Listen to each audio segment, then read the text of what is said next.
But Arjun Atwal, he got in a playoff. I thought Taryn Gregson had a great stat on Thursday when she was talking about Monday qualifiers, who all was in there.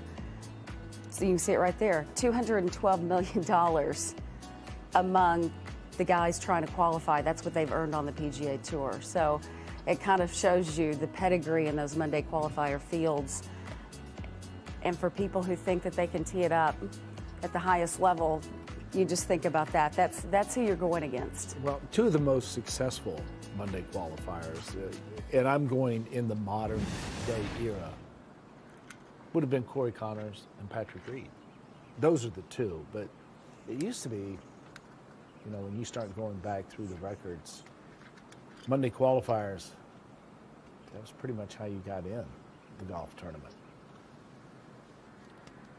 It's not so easy to do anymore. Let's go back to the range, and Zach Johnson now with the driver in hand. Okay, you see he carries his hands low. Nice turn away from the ball. That's the shot that he likes to play. Maybe not that much right to left. I have a question for you. So as we look at him, the first thing you mentioned, the hands low, he's also a player who likes to stand a little bit farther away. Mm-hmm. What's the difference for a player like him? Is it the flatter swing? What do you think kind of is the difference when you see somebody hands really close to sort of the thighs, or like a Zach Johnson when there's a pretty big gap there? Well, see, I think that Zach has a very athletic setup. I mean, when you look at this setup, now you're going to see the knee flex, you're going to see the knees slight flex, and the shoulders are going to be over the knees, and then more towards the balls at the feet. He's like a second baseman. He's ready to move in any direction. He can get the weight to his right side, stay balanced. He can strike the golf ball, get to his left side. Everything's in balance, and I think it's a comfort zone. And you know, you look at DJ. He stands far away from the ball. Correct. But, you know, I just think it's kind of a, you know, that's what feels the most comfortable to them. And believe it or not, you know, I kind of think that they create room automatically that they don't have to create in the golf swing. It's already preset. Austin Cook here at one. Nice shot in. He's going to have a really good look at birdie there. First time we've seen a putt from that angle. Austin Cook, a winner on the PGA Tour back in 2018. Just on the right edge of the bunker. Starting in a bass, it draws back in, the wind should be perfect. Okay, you got it, pal. And our Monday qualifier, Hayden Buckley. Well, there's a lot of these stories out there. Chasing that dream. Sit on it. Sit. 72 for him on Thursday. It was an even par round of 70 yesterday, and that with a double on the scorecard. 5 birdie day, so a lot of positives for him going into the weekend, and hopefully going to talk a little bit more on Zach Johnson. Kind of see him face on a little bit, but he'll be walking to the tee box pretty soon. He is coming up playing alongside Ryan Palmer. We're back in just a moment.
We would like to welcome users from around the world watching this free preview of PGA Tour Live on Twitter.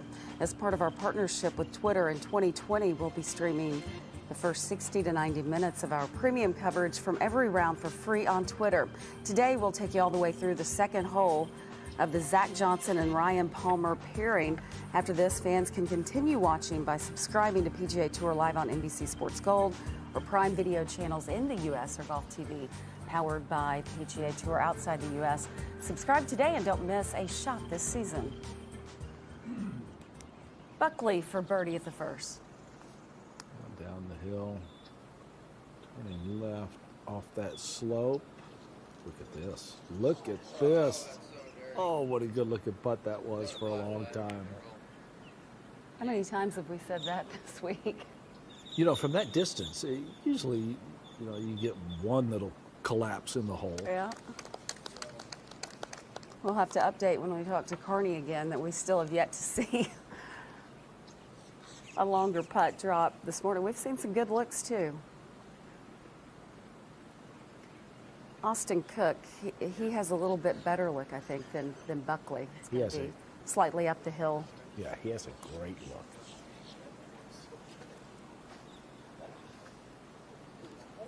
Here it is. Go ahead and put a little heat behind this, a little speed.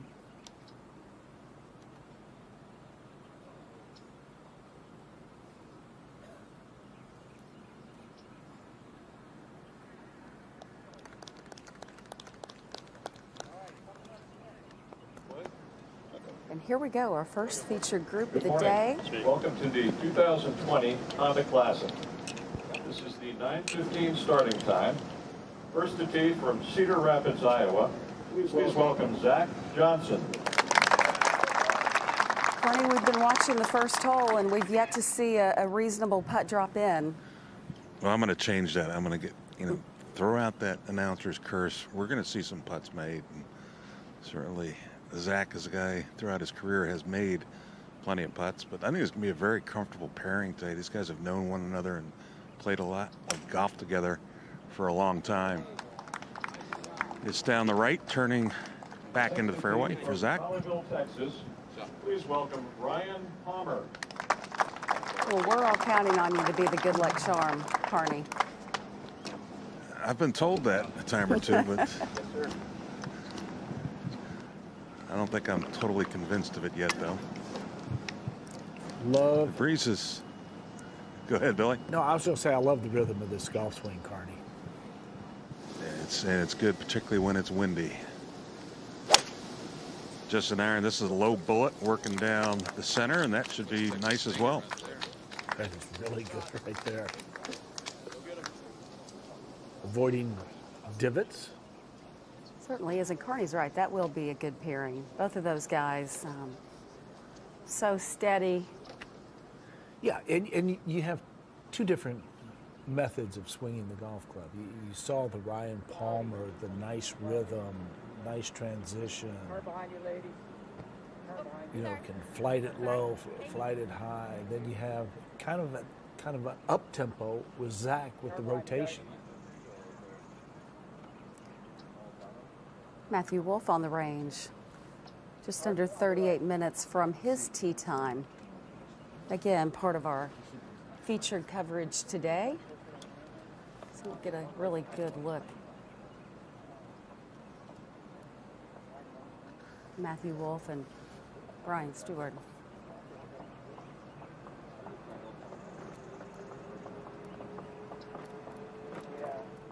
And because he went back to the caddy and told him to get out of the way so our cameras could shoot him down the line.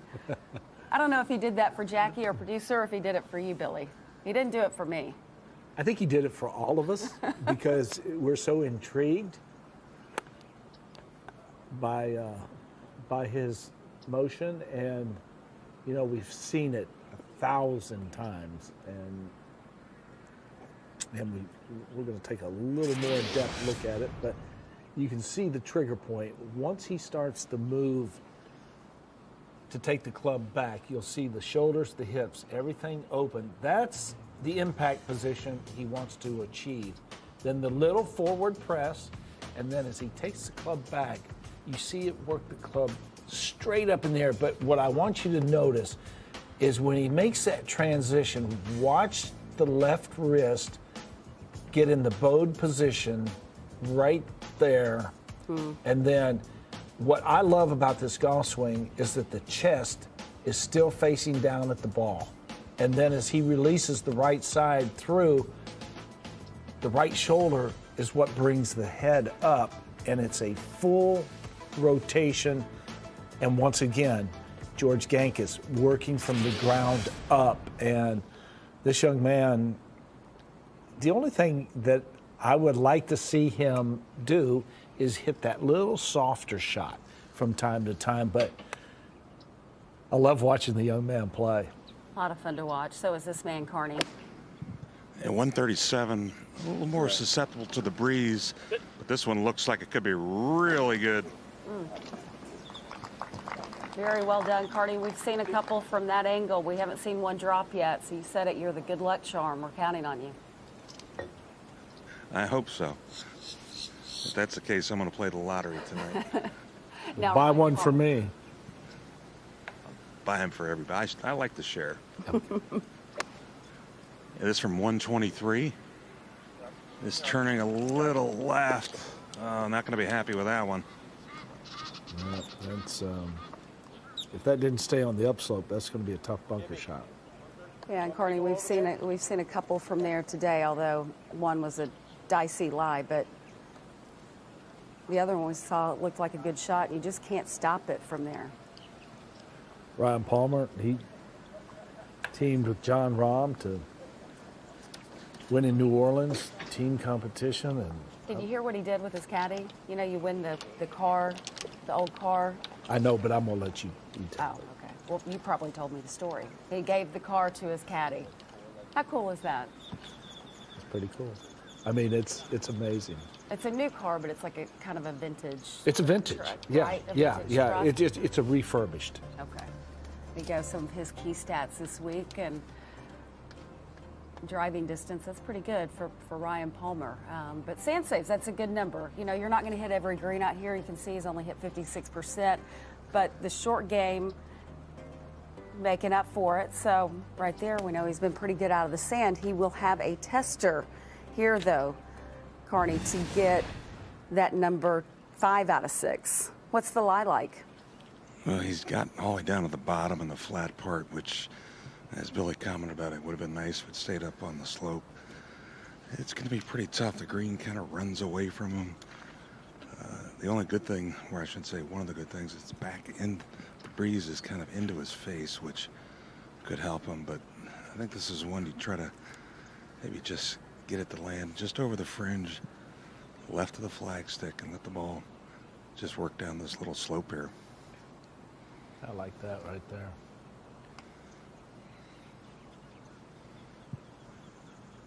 See if he hits my mark.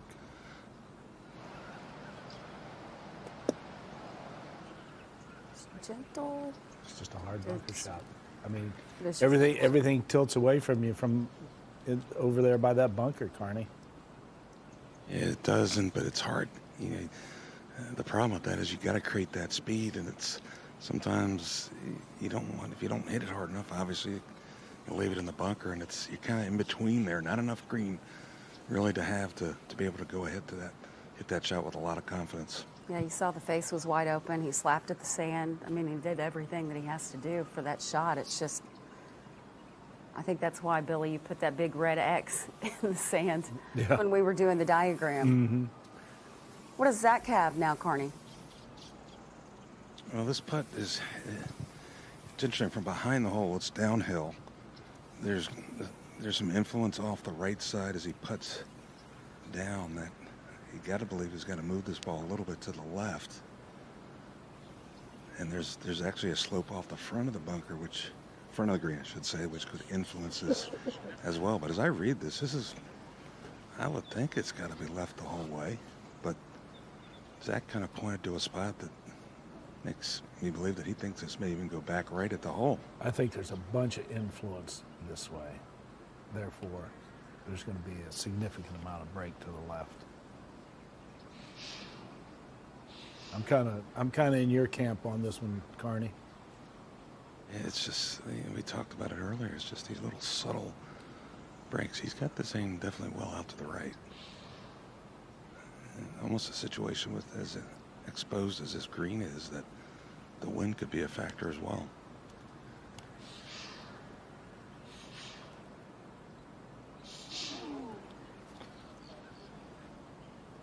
Plenty of roll out there. And it was definitely left the whole way. So if he was thinking, like you were talking about, Carney, that there was a little right at the end, it wasn't there. You could see just missed it on the low side.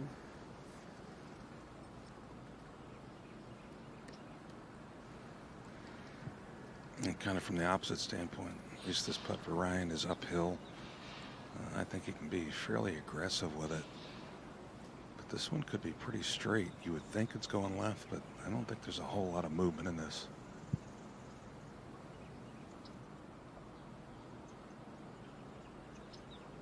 There we go. Oh, that's a nice putt there. Nice save. There's your 5 out of 6.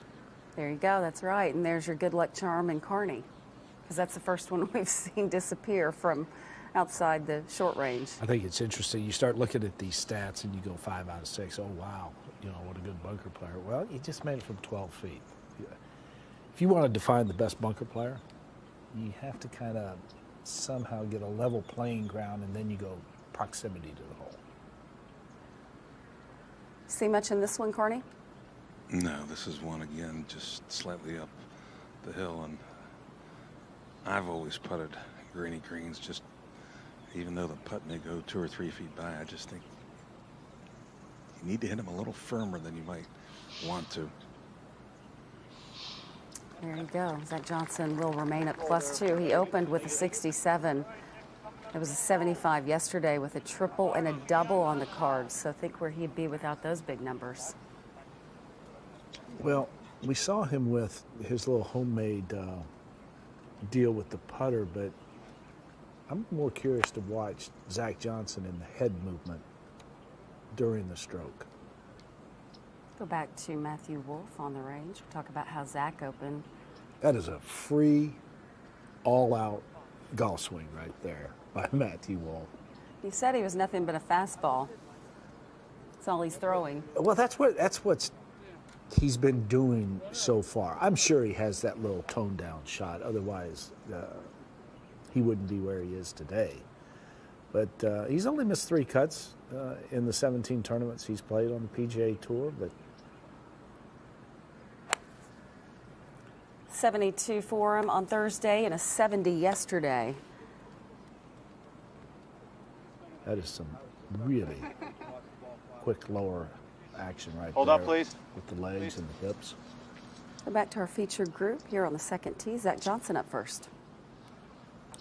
And with this back left hole location, a must, I think, to find a fairway. Well, Stuart Of course, I think Appleby, it's open. I think it's always a must to find the fairway, though, Billy. yeah, as Stuart Appleby said yesterday, this is the second most difficult fairway to hit. It really kind of narrows in between those right fairway bunkers on the left side. And this up the left, hooking hard for Zach. Gets a good kick off the tree, though, but that's going to be a tough shot.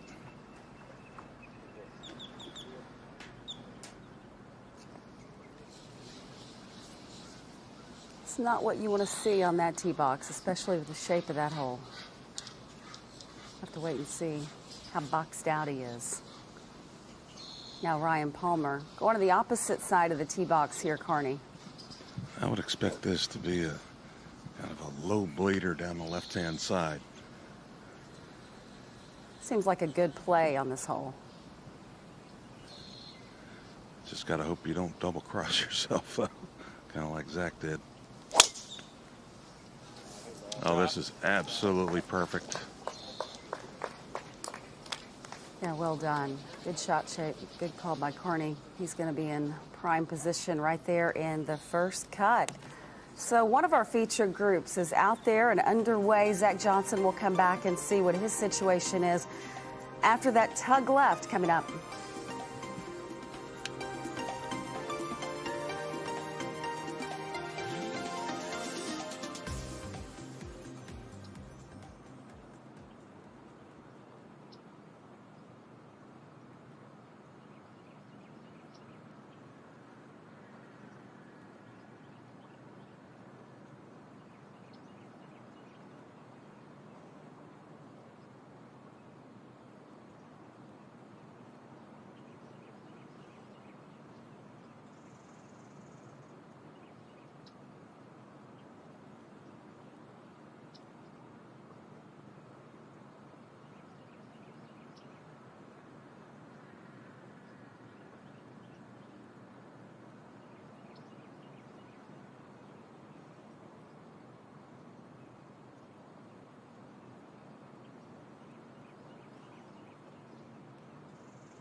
Nine-time PGA Tour winner Stuart Appleby with us now. A winner in this event back in 1997, different golf course. Wyndham Clark here, his second at the first. Nice swing, Wyndham. Very brisk. Got quite a lot of power.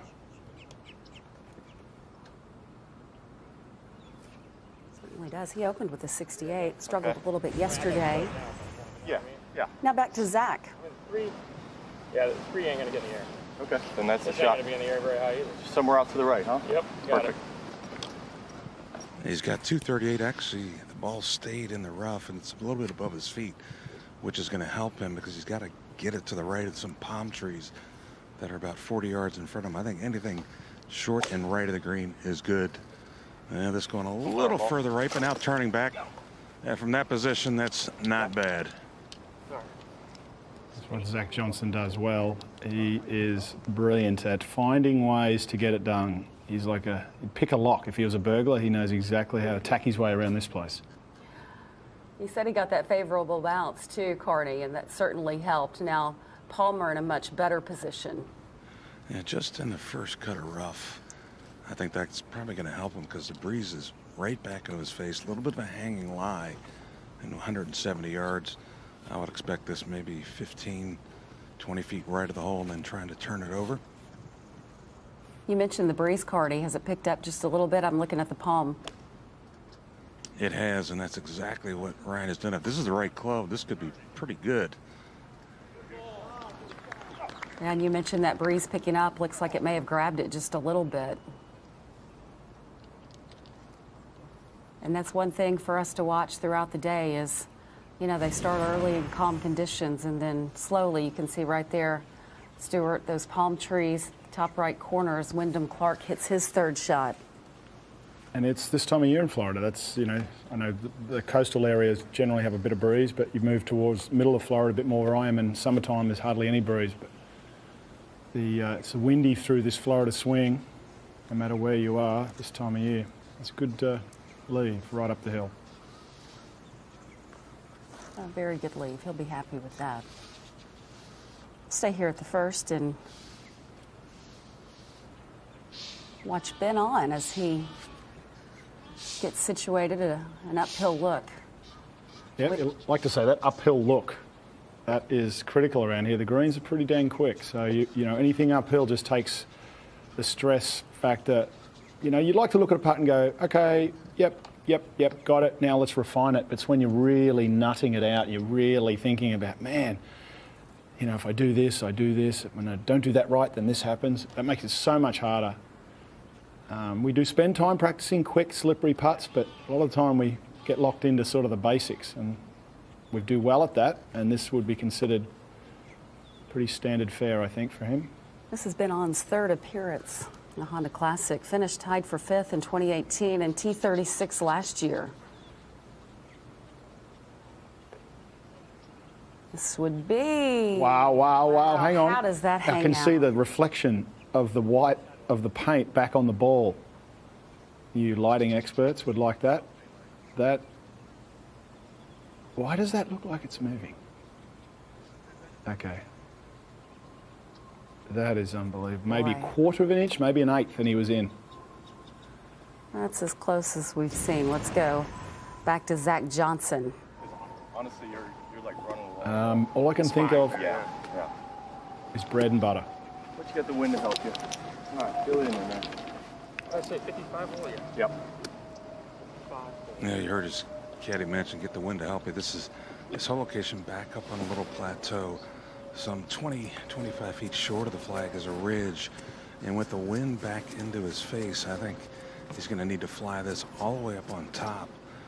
Maybe a little right of the hole. Is there much wind there, Carney, that would soften that flight? It's starting to blow pretty good right here.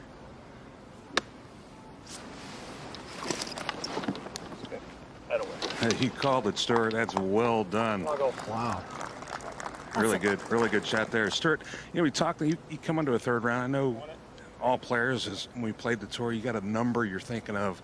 Okay, I'm 7 shots out of the lead. You know, if I can shoot something in the mid-60s. I think you need to focus it even smarter. We talk about you know, a small focus when you hit a golf shot, a small target.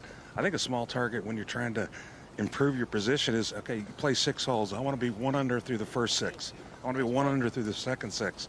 And the same thing for the third. I think if you narrow that target a little bit, I think you end up giving yourself a better chance to maybe hit the ultimate target. Yeah, I totally agree. The more you can narrow it down, chunk around, especially tough round down into pieces. My coach always liked to think about 6-hole stretches like you mentioned. You know, this quarter course, yeah, 1 under. That's doable, but I have to make no soft mistakes. How would I make a soft mistake? I would get a little lazy, wouldn't lock in, would get greedy at the wrong time, short side myself. So I think it's doable. But again, we've only seen a limited amount of players be able to do that this week.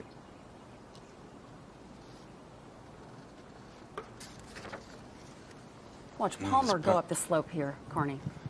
Yeah, this is all about speed. Up the slope is into the green, and then it gets on top with a lot of swing from right to left.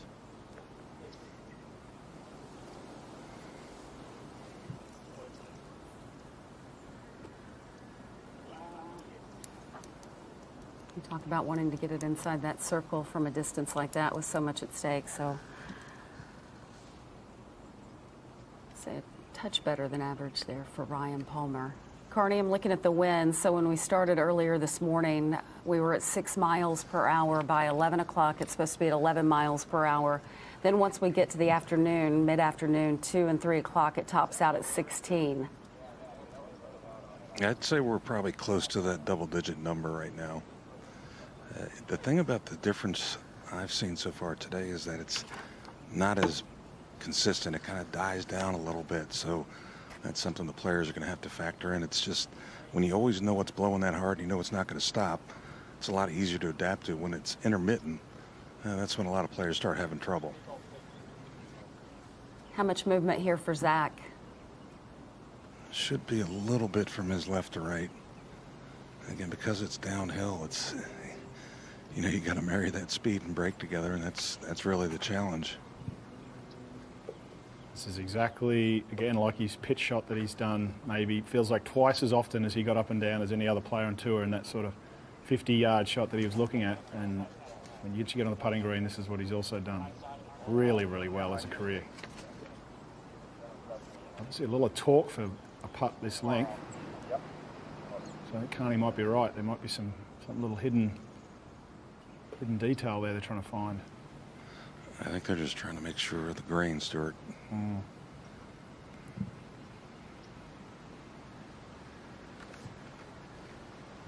looks like he's just going to nudge this one, or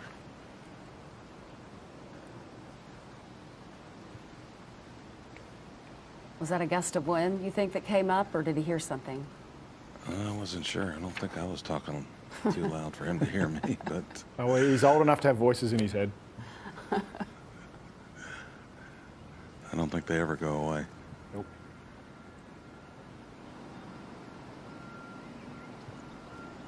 And he is just going to tap this one. It just looked like he had, to me, looked like he just sort of almost came over that one a little bit. Putter went sort of up at the top of its backswing final portion and just had that little over it look. Well, it just kind of goes back to the commitment to the, whether it's the shot or the line. You Totally. can tell that it just, these greens have gotten into the players' heads. You know, a putt like that for me, that would be my tendency if I missed one, would be just to get a little greedy and go, oh, it might break more. You know, I'm going to, and man, that discipline. But you can only have discipline based on, you know, you being right when you're lining it up and then making the putt. You miss a couple low and you're like, oh, I need to, you know, we're talking about subconscious. Nothing's conscious, you know, it's just all there. And Carney's right, quick putt just gets your attention. Well, the interesting with Ryan here is that he's basically on the opposite side of the hole, and is this ball going to react to the left going back up the slope? Yeah, it probably would, and it would be very subtle, just being that you're going uphill. The time between impact and the hole is so much narrower than a downhill putt, so less to go wrong. For those watching our PGA Tour live coverage on Twitter today, we're coming to the end of our free coverage window. Now remember, as part of our partnership with Twitter, we'll be streaming the first 60 to 90 minutes of our premium coverage from every round for free on Twitter. If you'd like to continue watching PGA Tour live today, Subscribe via NBC Sports Gold or Prime Video channels in the U.S. or Golf TV powered by the PGA Tour outside the U.S. Subscribe today and don't miss a single shot this season. Our featured group, first of the day, underway. We'll pick them back up after this break.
And we are back. Ryan Palmer.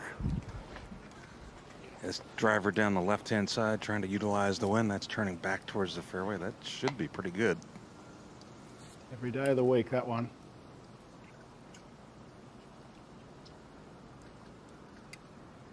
Those are going to be two fun swings to watch all day long, Carney. Yeah, Zach, of course, on the last hole had that kind of toe hook off the tee. Need to avoid that here. Again, the wind is pretty much straight downwind, and you know, for Zach, you would think he likes to work the ball right to left. This one starts left again, not quite as far as the last one, but he's got to try to figure that out. Zach Johnson has birdied this hole both rounds, as has Ryan Palmer. As we go to Bud Cauley, front part of this, just off the edge at one.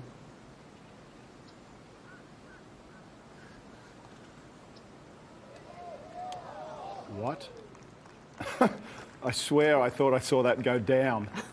He must have looked at that, stared at that thing forever. How good was that? There's the anti-magnet around that lip. Ah, man, it's like something's keeping it out. some cling wrap or something. Man, you could do that for all day and never get a putt to look that good and not go in. He agrees with you. He can't believe it. We'll stay here and watch Von Taylor. Yes, you don't have enough chuckling times in a round of golf. This golf course with a few smiles on your face.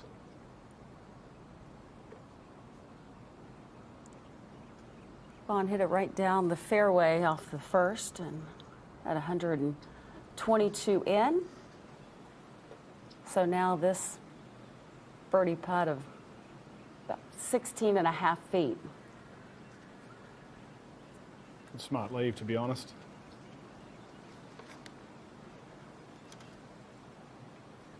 I think below the hole today is ideal. Yeah, at it would be ideal, the best spot, but from there that'll be very popular.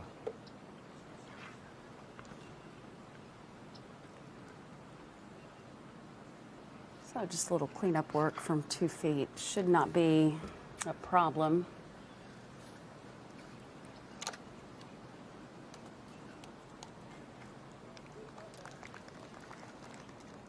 Go back to the first tee. Scott Stallings with an iron. Strong as an ox, Scotty. I saw him in the gym in the Sony tournament 3-4 years ago, and man, he was pounding out some serious vein-busting weights. Zach Johnson, his second at the third.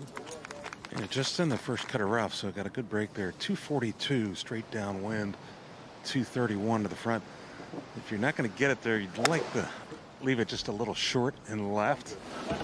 Oh, this looks pretty good. Needs to sit, though. That is really, really good, Carney. Rolling out just a little bit, but still, he'll take that from that position. You can see the wind really blowing down pretty hard. Back to the first, Sam Ryder. Tidy action there.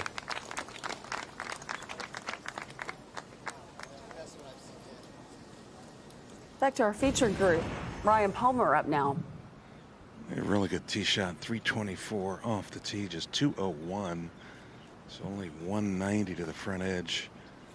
Again, the miss has got to be a little bit to the left side. You don't want to short side yourself in that bunker. This is a much higher shot. Oh, this is right at it. Brilliant shot there. Certainly was.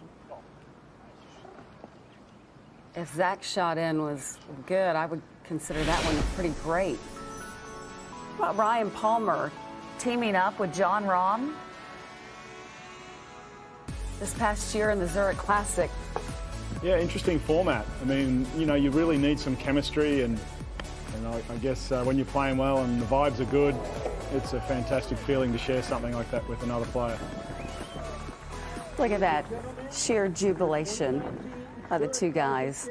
Can see so far this season, Ryan has played 8 events, made 7 cuts, a couple top 10 finishes. And those top 10s were good ones. I mean, then you see T12 and the CJ Cup and Tournament Champions T17. So he's really continuing to play really, really steady golf, a good driver of the golf ball. A good start. The recipe for the ingredients are there. He's now just got to mix it all together and see if he can bake a good year out of this, because that's a good start. You're always looking for a good start. Emotionally, it gives you this space to really expand on the year. And I mean, this is not the first time he's had good years. I mean, he's been a good player, and we're watching a feature group that is a great drivers of the golf ball. He had that length going into 3. It's such a huge advantage versus Zach, and getting it to stop so much quicker. And Carney, he still plays a lot of golf, still enjoys the competition.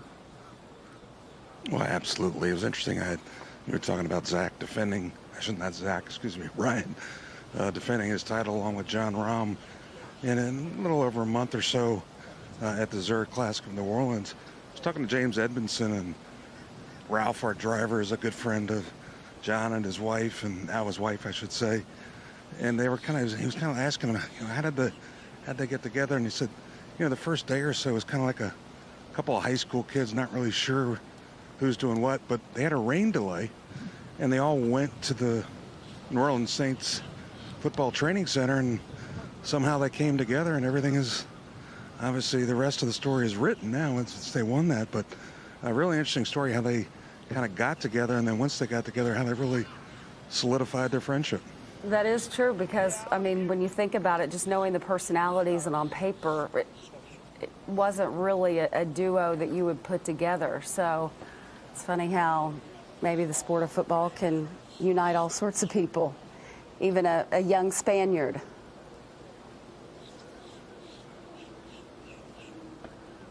Zach Johnson will be up first here. We can see just over 50 feet.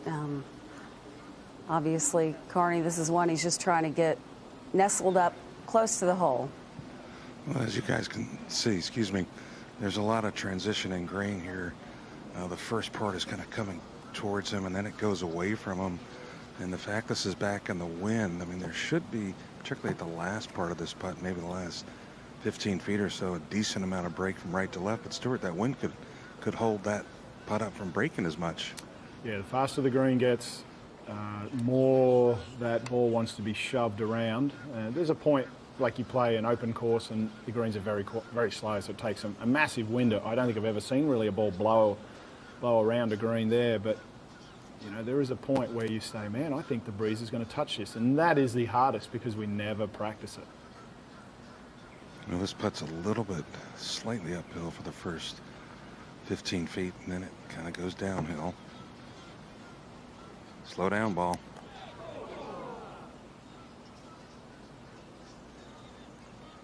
You'd be pretty lucky to leave one sort of, I guess, an eagle chance right near the front edge, but that'll be a normal position. I'd see a lot of guys. Obviously, the longest you can go down, the better. Back to Scott Stallings here at the first. He's almost, I could say, long-term slim down, Scott Stallings now. He's amazing to think that I thought he was even chubbier than that. He's really transformed his body and wants to transform his swing and get some more FedEx Cup points. He's playing in the Honda Classic for the 6th time in his career as Ryan Palmer looks over this eagle putt. Looks like he's in the go zone, Carney. Well, absolutely, Lisa. It's, you know, from this distance, again, he doesn't have to really worry about the transition of the grain. This should be pretty much all down grain. And as I looked at this, it looked like it maybe had a foot or so of break. Again, I think with the wind coming off the right, it could keep it from breaking quite as much, but it's definitely going to work left to right. It's a great view. We'll get to see sort of the quality of the strike, quality of that initial settling of the putt in the first 2 feet. And we'll get to see how good visually, I like to feel that last 1 second of the putt as it goes into the hole. Aaron Baddeley does that really well. It's that, tries to find that entry point.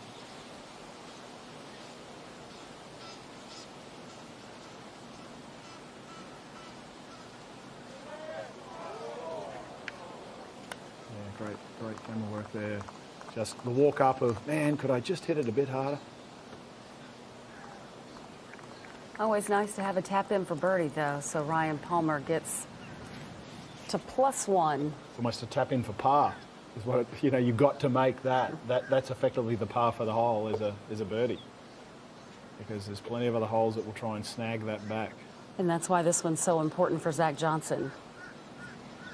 Yeah, again, the good thing though is it's kind of back up a little slope, and you know he can be, you know, go ahead and hit this firmly, and without question, as that ball went by the hole, Zach was paying quite a bit of attention. I can tell you what, the wind has picked up even more so from just a hole ago, and now we've got a lot more cloud cover, and the temperature's dropping. So I think we're going to have to deal with changing conditions all day. But you know, after the hiccup back at 2, Zach certainly wants to make this, but again, just hit it firmly.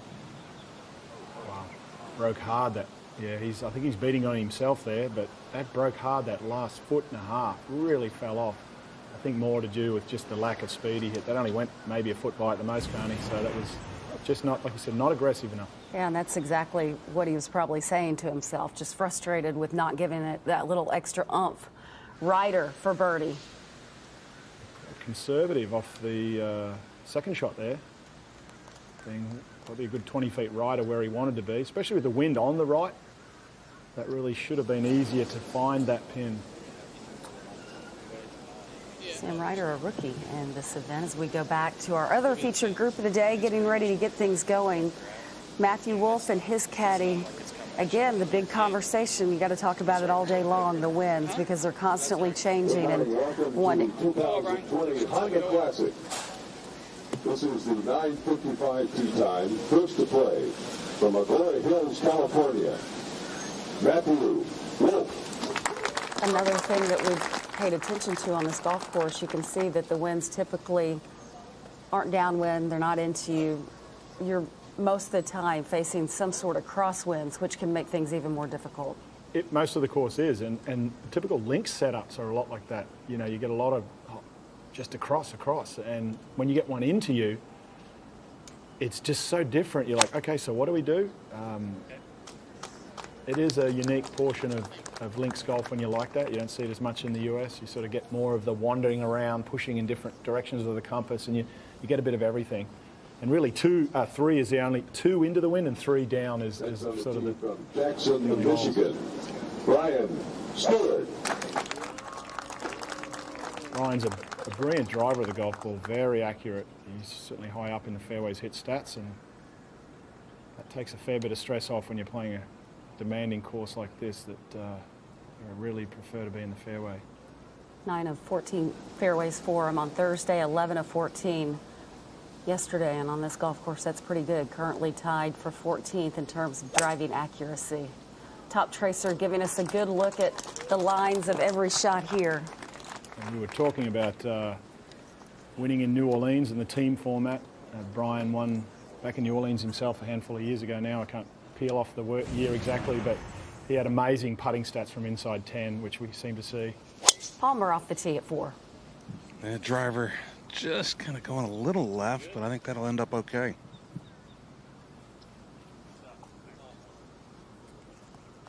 Certainly did end up okay, right in the middle. Yeah, Zach, much better. This one just hanging a little bit to the right side, but much better swing there for Zach. It's got a little bit of a hook lie. I've hit a lot of balls over that side, and now the wind is sort of off the right for Zach and on a hook lie. It can be really hard. Now he's got that action where he sort of really holds it through the ball, but because he's got a strong grip that helps, but that hooking wind with a hooking lie is tricky. Just 23 players under par after 2 rounds. The cut ended up being +3. Guys at the top going off at 1:45 this afternoon. Shane Lowry, Tommy Fleetwood, they were part of our featured group coverage on Thursday and Friday. Both players playing really solid golf right now. Daniel Berger's had plenty of success here. Hudson Swafford, we've seen him out on the golf course. How about Harris English on a sponsor's exemption? Yeah, I'd love to see that. I really do. Harris is actually a good long driver of the golf ball too. But I mean, even par, where's even par going to be at the end of the week? I've got a feeling it could be better than 22, 24. You have to think so with the way that the winds are starting to already kick up today. So that's certainly going to be a factor. Matthew Wolf, part of one of our featured groups today, just teed off currently at +2 and in a tie for 47th. Brian Harmon, the lefty, Georgia Bulldog. We've watched him hit some shots already today. Zach Johnson, Brian Stewart, also part of the featured groups that we have, playing in separate groups, but guys that we'll get to see hit a lot of shots today. There you can see the bottom of the pack, but look, it's one of those things. We talked about the conditions. You make the cut, you can make a big move, not necessarily at +6 all the way up to the leader, but you know, in terms of money, in terms of FedEx Cup points, there's a lot out there and up for grabs.